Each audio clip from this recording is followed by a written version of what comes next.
வணக்கம். இது எஃப்னா தமிழ் டிவியின் இலங்கையின் இன்றைய காலை செய்திகள். பெருந்தொகையிலான கடவுச்சீட்டுகள் ரத்து.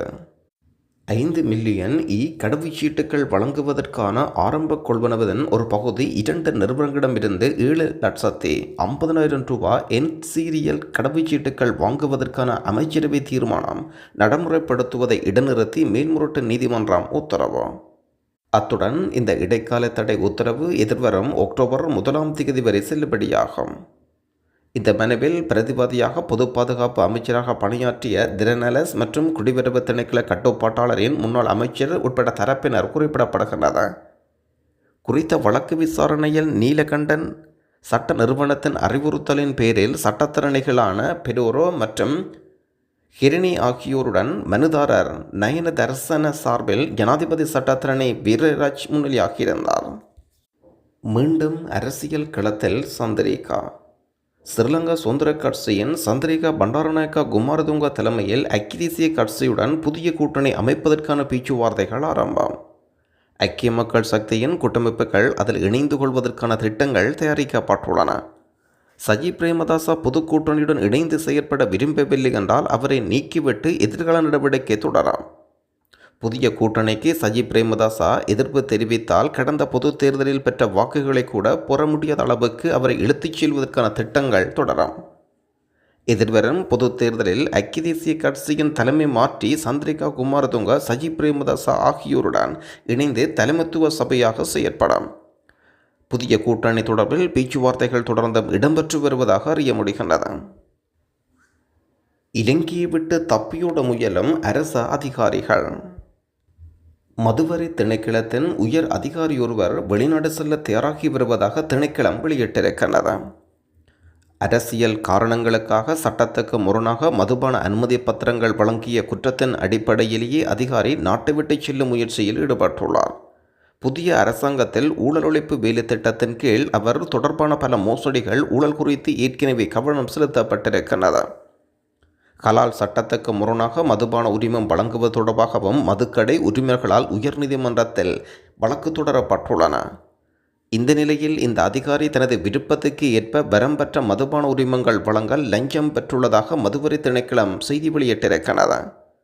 போலியான பாதுகாப்பு ஸ்டிக்கர்கள் மோசடி மூலம் அரசாங்கத்துக்கு வரிப்பணம் நஷ்டம் ஏற்பட்டமை தொடர்பிலும் எதிர்வரும் விசாரணைகளிலிருந்து தப்பிக்கவே இவர் நாட்டை விட்டு செல்ல தயாராகியிருப்பதாக மதுவரி திணைக்களம் செய்தி வெளியிட்டிருக்கின்றது.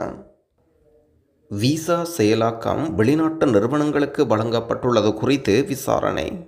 வெளிநாட்டு நிறுவனத்துக்கு விசா செயலாக்கத்தை வழங்கியதில் சர்ச்சைக்குரிய விசா மோசடி குறித்து அரசாங்கம் விசாரணை ஆரம்பித்துள்ளது. உயர் நீதிமன்றத்தின் தீர்ப்பை தொடர்ந்து வெளிநாட்டு கூட்டமைப்பை விலக்கி இணைய விசா விண்ணப்ப தளங்களை அரசாங்கம் மீண்டும் செயலாக்கியிருக்கிறது. முன்னதாக ரணில் விக்ரமசிங்க ஒப்பந்தத்துக்கு எதிராக நாடாளுமன்ற உறுப்பினர் ஹக்கீம் சுமந்திரன் மற்றும் சம்பிக்க ரணபக் ஆகியோர் உயர் நீதிமன்றத்தில் வழக்கு தொடர்ந்தனர். ஒப்பந்தம் வெளிப்படையாக வழங்கப்படவில்லை என்று அவர்கள் சுட்டிக்காட்டியிருந்தனர். இந்த அடிப்படையில் உயர் நீதிமன்ற தீர்ப்பும் வெளியிடப்பட்டுள்ளன. குடிவரவு திணைக்களத்துக்கு பொறுப்பான வெளிவர அமைச்சின் விஜித கேரத் குறித்த மோசடி தொடர்பில் விசாரணை நடத்தப்படும் என்றும் உறுதிமொழி வழங்கியிருக்கின்றார். கட்டுநாயக்கா விமான நிலையத்தில் நள்ளிரவில் ஏற்பட்டுள்ள மாற்றம். கட்டுநாயக்கா விமான நிலையத்தில் விசா பெற காத்திருக்கும் வரிசை இல்லாமல் போயிருப்பதாக சொல்லப்படுகின்றது. ஆன்லைன் விசா வழங்கும் பணிகள் 12 மணி தொடக்கம் மீண்டும் ஆரம்பிக்கப்பட்ட நிலையில் இந்த மாற்றம் ஏற்பட்டுள்ளன. அண்மை நாட்களாக இலங்கை வரும் வெளிநாட்டவர்கள் விமான நிலையத்தில் விசாவுக்காக நீண்ட வரிசை காத்திருக்க வேண்டிய சூழல் ஏற்பட்டது. இதன் காரணமாக சுற்றுலா பயணிகள் நாட்டுக்கு வருவதும் பாரியளவு குறைந்திருந்தது. இலங்கையின் நடைமுறைகள் குறித்தும் குற்றம் சுமத்தப்பட்டிருந்தது. கட்டுநாயக்கா சர்வதேச விமான நிலையத்தில் அமைந்திருக்கும் குடிவரவு திணைக்கள வளாகத்தின் தற்போதைய நிலைமை குறித்து அதிகம் பேசப்படுகின்றது. ஜனாதிபதி அனுரகுமார திசாநாயக்க வழங்கிய உத்தரவுக்கு அமைய சர்ச்சைக்குரிய விசா வழங்கும் நடைமுறையில் மாற்றம் ஏற்படுத்தப்பட்டிருந்த விடயமும் குறிப்பிடத்தக்கது. குமார வெல்கம காலமானார். களுத்துறை மாவட்ட முன்னாள் பாராளுமன்ற உறுப்பினர் குமார வெல்கம கொழும்பில் இருக்கும் தனியார் வைத்தியசாலையில் உயிரிழந்திருக்கின்றார். உயிரிழக்கும் போது அவருக்கு வயது 74 என்றும் இறுதிக்கிரிகள் பற்றிய விவரங்கள் பின்னர் அறிவிக்கப்படும் என்றும் குடும்பத்தார் அறிவிக்கின்றனர். அம்பாறையிலும் புத்தளத்திலும் இணைந்து போட்டி, திருகோணமலையில் இணைந்து போட்டி. திருகோணமலை மாவட்டத்தில் இம்முறை எதிர்வரும் பொது தேர்தலில் ஐக்கிய மக்கள் கூட்டமைப்புடன் இணைந்தே போட்டியிடும் என்ற அகில இலங்கை மக்கள் காங்கிரஸ் அறிவிக்கின்றது. கிண்ணியா விசன் மண்டபத்தில் இடம்பெற்ற மாவட்ட மத்திய குழு கூட்டத்தின் போது அம்பாறை புத்தளம் மாவட்டங்களிலும் தனித்து போட்டியிட இருக்கின்றோம் உயர்பிட உறுப்பினர்கள் தெரிவித்துள்ளனர். அம்பாறை மாவட்ட மத்திய குழுவை கூட்டி தீர்மானங்கள் மேற்கொள்ளவும் இருக்கின்றோம். குறித்த மத்திய குழு கூட்டத்தில் மக்கள் காங்கிரஸ் தேசிய அமைப்பாளர் அப்துல்லா மஃப்ரூப் மற்றும் உயர்பிட உறுப்பினர்கள் முஹைதீன் பாபா மற்றும் கட்சி ஆதரவர்கள் பலர் கலந்து கொண்டனர். வடகிழக்கு பகுதிகளில் அனுரகுமார திசநாயக்கா செய்த பெரிய மாற்றம். எல்லோரையும் நேரடி அரசியலில் பேசும் துணிவை உருவாக்கி கொடுத்திருக்கின்றார் அனுரகுமார திசநாயக்கா. வடகிழக்கில் முன்னிறுத்தப் போவதாக கசியவரும் வேட்பாளரின் பெயரை பார்த்தால் தமிழ் கட்சிகளுக்கு பெரிய தலையடியாக மாறப்போகின்றது. யாரும் எதிர்பார்க்க முடியாத பொதுமக்கள் இலகுவாக பின்னால் போகக்கூடிய புதிய ஆளுமைக்கான கல்விமான்கள் முன்னிறுத்தப் போகின்றனர். சர்வ சாதாரணமாக எல்லோரும் தங்கள் விருப்பத்தை சொல்ல தொடங்குகின்றனர். தாங்கள் விரும்பும் மாற்றம் வராது போனால் ஜிவிபிக்கு தங்கள் ஆதரவு என்று சொல்ல தொடங்கிவிட்டனர். தமிழ் கட்சிகள் எங்களுக்கான சுயாதீன அரசியல் தேவை என்றால் உடனடியாக நிறுத்தப்போகும் இளம் ஆளுமையோடும் போட்டி போடக்கூடிய புதிய வேட்பாளர்களை அறிமுகம் செய்ய வேண்டிய கட்டாயம் ஏற்பட்டுள்ளது. ஜனாதிபதி தேர்தல் பொது வேட்பாளர் போல் கூட்டம் மேல் கூட்டம் போட்டு இழுத்தடித்தால் அவர்கள் வேட்பாளர்களை அறிவிக்க முன் தேர்தல் பிரச்சாரத்தை நடத்திய முடித்திருப்பார்கள். தமிழ் வாக்காளர்களின் கணிசமானோர் தங்கள் வாக்கு என்ற முடிவை எடுத்திருப்பார்கள். இது எந்த கட்சிக்கு எதிரான பதிவல்ல. எங்கள் கட்சியின் எதிர்காலத்தை தக்கவைத்து விரும்பினால் உடனடியாக பழைய பாராளுமன்ற உறுப்பினர்களையும் மாகாண சபை ஆட்களையும் தவிர்த்து ஆளுமையான புதிய வேட்பாளர்களை உடனடியாக அறிவியுங்கள். நீங்கள் அறிவிக்கப் போகும் வேட்பாளர்களை பொறுத்தே ஜிவிபி எத்தனை ஆசனங்களை வடகிழக்கில் வெல்லும் என்பது தீர்மானிக்கப்படும். யாழ்ப்பாணத்தில் 35 வயதான இளம் குடும்ப பெண் உயிரிழப்பு. நிதி நிறுவன ஊழியர்களை எதற்காக மக்கள் நைப்புடைத்தனர். யாழ்ப்பாணத்தில் இளம் குடும்ப பெண் ஒருவர் தவறான முடிவெடுத்து உயிரிழந்திருக்கின்றார். வடலியடைப்பு பண்டத்திரைப்பு பகுதியைச் சேர்ந்த 35 வயதுடைய குடும்ப பெண் ஒருவரை உயிரிழந்திருக்கின்றார். குறித்த பெண்ணின் கணவர் வெளிநாட்டில் வசித்து வருவதாகவும் அந்த பெண் அடகு வைத்த நகைகளை மீட்கும் நிதி நிறுவனம் ஒன்றிடம் ஒரு தொகை பணத்தை பெற்றுக்கொண்டு நகையை மீட்பதற்காக சென்றுள்ளார். இருப்பினும் குறித்த பெண்ணின் தொலைபேசி இயங்காத நிலையில் அந்த நிதி நிறுவனத்தின் ஊழியர்கள் குறித்த பெண்ணின் வீட்டுக்கு சென்று பார்த்த வேளை அவர் தவறான முடிவெடுத்து இழந்திருக்கிறார். இதேவேளை அங்கு வந்த அயலவர்கள் நிதி நிறுவன ஊழியர்களின் நெருக்கடியினால் தான் குறித்த பெண் தவறான முடிவெடுத்து உயிரிழந்திருப்பதாக நிதி நிறுவன ஊழியர்கள் மீது தாக்குதல் மேற்கொள்ளப்பட்டன. இந்த தாக்குதலில் காயமடைந்த ஒரு ஊழியர் வைத்தியசாலையில் சிகிச்சைக்காக அனுமதிக்கப்பட்டார். குறித்த பெண்ணின் சடலம் மீதான மரண விசாரணைகளை திடீர் மரண விசாரணை அதிகாரி ஜெயபாலசிங்கம் மேற்கொண்டு வருகின்றார். யாழ்ப்பாணத்தில் காதலித்த யுவதி தன்னை கைவிட்டு சென்ற வெளிநாடு செல்ல முற்பட்டதனால் இளைஞர் ஒருவர் தற்கொலை. யாழ்ப்பாணத்தில் காதலித்த பெண் விட்டு சென்றதனால் இளைஞர் ஒருவர் தவறான முடிவெடுத்து உயிரிழந்திருக்கின்றார். இந்த சம்பவத்தில் கச்சேரி நல்லூர் வீதியைச் சேர்ந்த 24 வயதான திருநாவுக்கரசு வெலிங்டன் என்ற இளைஞனை உயிரிழந்திருக்கின்றார். குறித்த இளைஞனும் யுவதியும் கடந்த 4 ஆண்டுகளாக காதலித்து வந்துள்ளனர்.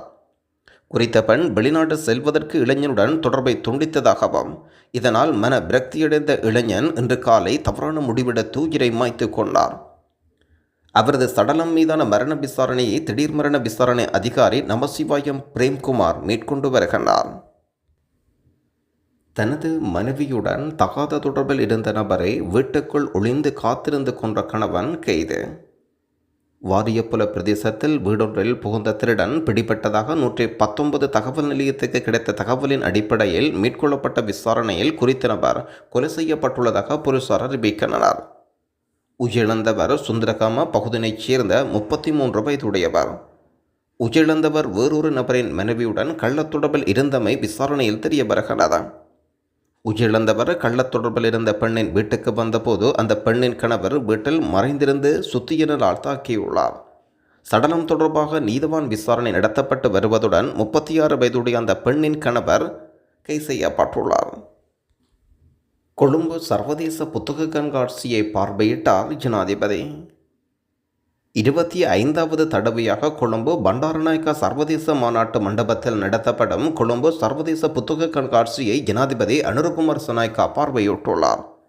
இலங்கை புத்தக வெளியீட்டாளர்கள் சங்கத்தின் தலைவர் சம்பந்த இதன்போது காட்சிக்கு வருகை தந்திருந்த மக்கள் ஜனாதிபதியின் விசேட வரவேற்பளித்தனர். இங்கே 400 புத்தக கூடங்கள் அமைக்கப்பட்ட நிலையில் அவற்றை பார்வையிட வந்திருந்த மக்களோடு ஜனாதிபதி சிநேகபூர்வமாக கலந்துரையாடியும் இருக்கின்றார். ரணில் விக்ரமசிங்கவை அழைக்கின்றது சர்வதேசம். ஆசிய அபிவிருத்தி வங்கியின் தலைமை பதவியை ஏற்குமாறு முன்னாள் ஜனாதிபதி ரணில் விக்ரமசிங்கவிடம் கோரிக்கை விடுக்கப்படுகின்றது. எதிர்வரும் மார்ச் மாதம் இந்த பதவியை ஏற்குமாறு அவரிடம் ஏற்கனவே கோரிக்கை விடுக்கப்பட்டிருப்பதாக சிங்கள ஊடகம் செய்தி வெளியிட்டிருக்கின்றது. எனினும் ரணில் விக்ரமசிங்க இத்தொடர்பில் தமது பதிலை ரணில் விக்ரமசிங்க இன்னும் வழங்கவில்லை. ரணில் விக்ரமசிங்க சர்வதேச நாணய நிதியத்துடன் இணைந்து செயற்பட்ட விதத்தை அவதானித்த பிறகு ஆசிய அபிவிருத்தி வங்கி இவ்வாறு அழைப்பு விடுக்கின்றது. இனி நாடாளுமன்ற அரசியல் பயணத்தில் ஈடுபடப் போவதில்லை என்று ரணில் விக்ரமசிங்க ஐக்கிய தேசிய கட்சிக்கு ஏற்கனவே தெரியப்படுத்தியிருக்கின்ற விடயமும் குறிப்பிடத்தக்கது. மஹிந்த, ரணில் விக்ரமசிங்க, சமல் ராஜபக்ச, கிரியல்ல, வாசுதேவ நாணயக்கார, திச விதாரண, விக்னேஸ்வரன் நாடாளுமன்ற அரசியலிருந்து முழுமையாக ஓய்வு. 9வது நாடாளுமன்றத்தின் முதலாவது அமர்வு ஆரம்பமான வேளையில் நாடாளுமன்ற தேர்தலில் போட்டியிட்டு வெற்றி பெற்ற 70 வயதிற்கும் மேற்பட்ட பாராளுமன்ற உறுப்பினர்கள் பற்றிய விவரங்களை எழுதியிருந்தோம். இவர்களில் சிலர் உயிரிழந்து விட்டனர். ஒரு சிலர் இம்முறை தேர்தலில் போட்டியிடாமல் இருக்கும் முடிவை எடுத்துவிட்டனர். 9வது நாடாளுமன்றத்தில் அங்கம் வகித்த 70 வயதை கடந்த பாராளுமன்ற உறுப்பினர்கள் பற்றிய விவரம் அரசியல்வாதிகளுக்கு விடை கொடுத்திருக்கின்றனர். மஹிந்த ராஜபக்ச விடை கொடுக்கின்றார். 2வதாக ரணில் விக்ரமசிங்க விடை கொடுக்கின்றார். 3வதாக சம்பந்தன், 4வதாக விக்னேஸ்வரன், திசவிதாரண, வாசுதேவ நாணயக்கார, யோன் செனவிரத்தன, சமல் ராஜபக்ச, தினேஷ் குணவர்த்தன, லக்ஷ்மன் கிரியல்ல, பசல் ராஜபக்ச, மஹிந்த யாப்பா அபிவர்த்தன, நிமால் ஸ்ரீபால டிசில்வா மற்றும் புலட் சித்தார்த்தன், ராஜித சேனாரத்தின, எஸ்பி திசநாயக்க, காமினி லொக்குகே ஆகியோரும் 70 வயதை கடந்தவர்கள். இவர்கள் இம்முறை போட்டியிட இருப்பதாகவும் கடந்த நாடாளுமன்றத்தில் 70 வயதை கடந்த பாராளுமன்ற உறுப்பினராக செயற்பட்ட குமார பெல்கம இன்று உயிரிழந்திருந்த விடயமும் குறிப்பிடத்தக்கது. இதேவேளை 60 தொடக்கம் 70ற்கு இடைப்பட்ட நாடாளுமன்ற உறுப்பினர்கள் 10க்கும் மேற்பட்டவர் சபையில் அங்கம் வகித்து வருகின்ற விடயமும் குறிப்பிடத்தக்கது. இந்திய தூதுவருடன் ஹக்கீம் பேச்சு. இலங்கைக்கான இந்திய தூதுவர் வெள்ளிக்கிழமை ஸ்ரீலங்கா முஸ்லிம் காங்கிரஸ் தலைவர் ஹக்கீமை சந்தித்து பேசியிருக்கின்றார்.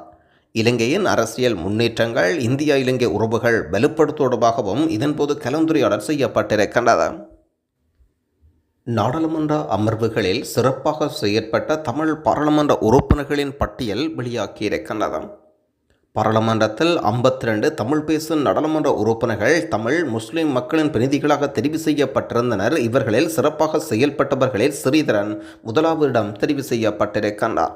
2வது இடத்தில் ராசமாணிக்கம் சாணக்கியன் அவர்களும், அலி சஃப்ரி அவர்கள் 3வது இடத்திலும், சார்ல்ஸ் நிர்மல்நாதன் 4வது இடத்திலும், மெரிக்கர் 5வது இடத்திலும், முசாரப் 6வது இடத்திலும் இருக்கின்றனர். முதல் வாரத்தில் அனுரகுமார திசநாயக்காவின் முக்கிய நகர்வுகள். ஜனாதிபதி மாளிகைக்கு அருகிலிருந்த வீதிகள் மீண்டும் திறக்கப்பட்டுள்ளன. முன்னாள் இராஜாங்க அமைச்சர்கள், அதிகாரிகள், அரசு வாகனங்கள் திருப்பி பெறப்பட்டுள்ளன. அரசியல்வாதிகளை தமது பாடசாலை நிகழ்வுகளுக்கு அழைப்பதை உடனடியாக நிறுத்துமாறும் அனைத்து பாடசாலைகளையும் கல்வி அமைச்சரும் பிரதமருமான ஹர்னி அமீசூர வலியுறுத்தியிருந்தார். சபாநாயகர், துணை மற்றும் எதிர்க்கட்சி தவிர பாராளுமன்ற உறுப்பினரிடமிருந்து போலீஸ் மெய்க்காவலர்கள் திரும்ப பெறப்பட்டன. பழைய விசா வழங்கும் முறை மீண்டும் செயல்பட தொடங்கியிருக்கின்றது. முன்னாள் ஜனாதிபதிகளின் சலுகைகள் தொடர்பில் வெளியான தகவல். இலங்கையின் முன்னாள் ஜனாதிபதியின் சலுகைகள் குறிப்பிட்ட அளவில் சீரமைக்க அரசாங்கம் நடவடிக்கை எடுக்கின்றது. தனது தேர்தல் பிரச்சாரத்தின் போது முன்னாள் ஜனாதிபதியின் ஓய்வூதிய சலுகை குறித்து ஜனாதிபதி அனுரகுமார் சனாய்க்கா உறுதியளித்திருந்தார். சட்டத்தின் அடிப்படையில் ஒவ்வொரு முன்னாள் ஜனாதிபதியும் அவரின் வாழ்நாளில் வாடகையின்றி பொருத்தமான குடியிருப்பை பயன்படுத்த உரிமை உண்டு. பொருத்தமான குடியிருப்பு வழங்காவிட்டால் மாதாந்த ஓய்வூதியத்தில் 1/3 பங்குக்கு இணையான மாதாந்த கொடுப்பனவு அவருக்கு வழங்க வேண்டாம். ஒவ்வொரு முன்னாள் ஜனாதிபதிக்கும் ஜனாதிபதியின் பிரத்யேக செயலாளர் பதவி வகிக்கும் ஒருவருக்கும் மாதாந்த சம்பளத்துக்கு இணையான மாதாந்த செயலாளர் கொடுப்பனவு வழங்கப்பட வேண்டாம். முன்னாள் ஜனாதிபதியின் விதவைகளுக்கு அமைச்சரவை அமைச்சின் பிரத்யோக செயலராக பதவி வகிக்க நபருக்கு வழங்கப்படும் மாதாந்த சம்பளத்துக்கு இணையான மாதாந்த செயலாளர் கொடுப்பனவு வழங்க வேண்டாம். அவர் உத்தியோகபூர்வமான போக்குவரத்துக்கு தகுதி உடையவர்கள் என்றும் ஒரு அமைச்சரவை அமைச்சருக்கு வழங்கப்படும் அனைத்து வசதிகளும் அவர்களுக்கு உண்டோ. எனினும் இந்த சலுகை அனைத்தையும் அரசாங்கம் மீளாய்வு செய்யும் தேர்தல் வாக்குறுதிக்கு அமைய அவற்றை குறைப்பதற்கான அளவுகோலை வகுக்கும் என்றும் ஜனாதிபதி உறுதிமொழி வழங்கியிருக்கின்றார். நன்றி.